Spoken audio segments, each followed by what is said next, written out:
This is part 4 of the tutorial video series. In this video I'm going to be looking at Back to the Future and analysing the techniques used in it.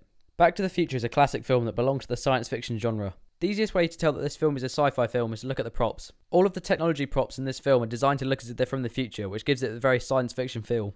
This is also true if you look at the lights used in visual effects and set design.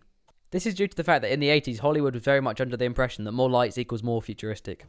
This film also uses lots of camera and editing techniques like I talked about earlier.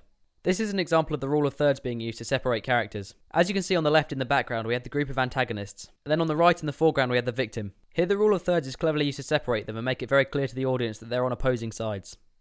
This is an example of the 180-degree rule in action, as well as an over-the-shoulder shot. This is used to show the dynamic between Biff and Marty. The camera also pans up with Biff, which is a commonly used way of showing dominance in a scene. Then we have a match on action shot. Here the edit cuts from an over-the-shoulder shot looking at Marty from behind Biff, just as Marty throws the punch. And then we cut to an over-the-shoulder of Marty looking at Biff, where we see the reaction of Biff falling over from the punch. This is an editing technique known as graphic relations between shots. In short, this is where the characters follow the same path of motion in order to not confuse the audience.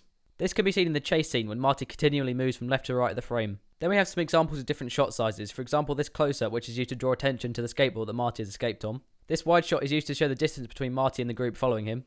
Here in this mid shot of Marty we don't see the group following him, which makes the audience wonder where they are. Here the shot transitions from a wide shot of Marty following behind the truck to a close-up of Lorraine's face to capture her reaction to what's going on. Here we have an extreme wide shot or an establishing shot which is used to remind the audience of where the scene is taking place. It's also used to reveal the scale of the scenario.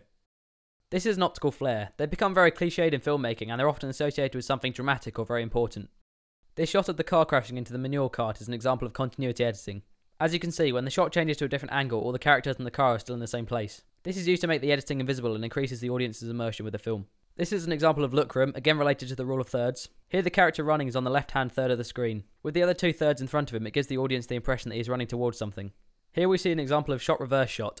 This is usually used for subjects that are closer together. However, here we see the camera change from looking at Marty to looking at the car, and sticking to the 180-degree rule the entire time. I couldn't find an example of parallel action in Back to the Future. However, it features very commonly in films. These are just a few examples of where it's been used. Lastly, this is an editing technique that's very similar to flashbacks. However, in Back to the Future they've done it slightly differently, where the same event just happens multiple times. It shows that even in different time periods, the characters' lives follow a pattern, which is quite interesting, and I think it's a very clever use of time. And that concludes this series of tutorial videos. Thank you very much for watching.